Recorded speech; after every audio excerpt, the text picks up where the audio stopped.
Aláròyé máa wí o. Rògbòdìyàn bẹ́ sílẹ̀ níbi ìdìbò ẹgbẹ́ PDP, ọ̀pọ̀ èèyàn àti dúkìá ló fara kááṣá nìbàdàn. Ó kéré tán èèyàn 7 ló farapa tí ọ̀pọ̀ dúkìá sì bàjẹ́ nígbà tí àwọn jàǹdùkú olóṣèlú ya lu àwọn ọmọ ẹgbẹ́ òṣèlú alábùradà ìyẹn People's Democratic Party PDP níbi tí wọ́n ti ń dìbò abẹ́lé wọn ní ìpínlẹ̀ Ọ̀yọ́. Ìbò ọ̀hún èyí tó wáyé lọ́jọ́ àbámẹ́ta sátidé ọjọ́ 7 oṣù kẹta ọdún 2026 yìí ni wọ́n dì láti yan àwọn olóyè ẹgbẹ́ PDP káàkiri àwọn ìjọba ìbílẹ̀ 33 tó wà ní ìpínlẹ̀ Ọ̀yọ́. Àwọn igun tó jẹ́ alátìlẹyìn mínísítà fún ìdàgbàsókè ìlú l'Àbújá ọ̀gbẹ́ni Nyesom Wike ni wọ́n ṣètò ìbò náà. Bó tilẹ̀ jẹ́ pé ètò ọ̀hún lọ wọ́ọ́rọ́wọ́ lọ́pọ̀ ìjọba ìbílẹ̀, nǹkan kò rọgbọ fáwọn olùdìbò ọ̀hún láwọn ìjọba ìbílẹ̀ kan.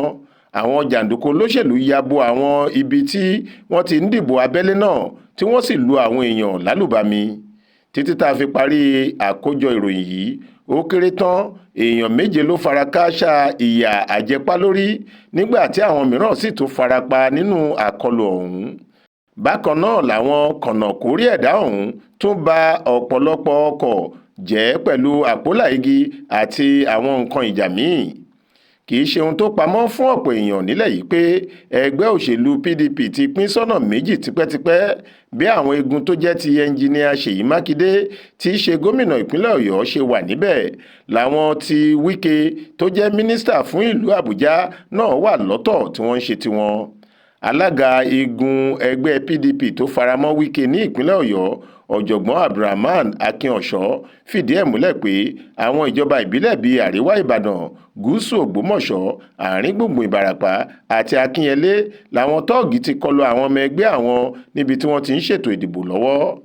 Gẹ́gẹ́ bó ṣe sọ, ọkọ̀ 3 ni wọ́n bàjẹ́ nílé Alhaji Gbọ́lárùmí Azeem níjọba ìbílẹ̀ Àríwá Ìbàdàn tó wà ládùúgbò Bódìjà nìbàdàn, nígbà tí èèyàn bíi 10 míì fara kááṣá ìkọlù láwọn ààyè míì káàkiri ìpínlẹ̀ yìí.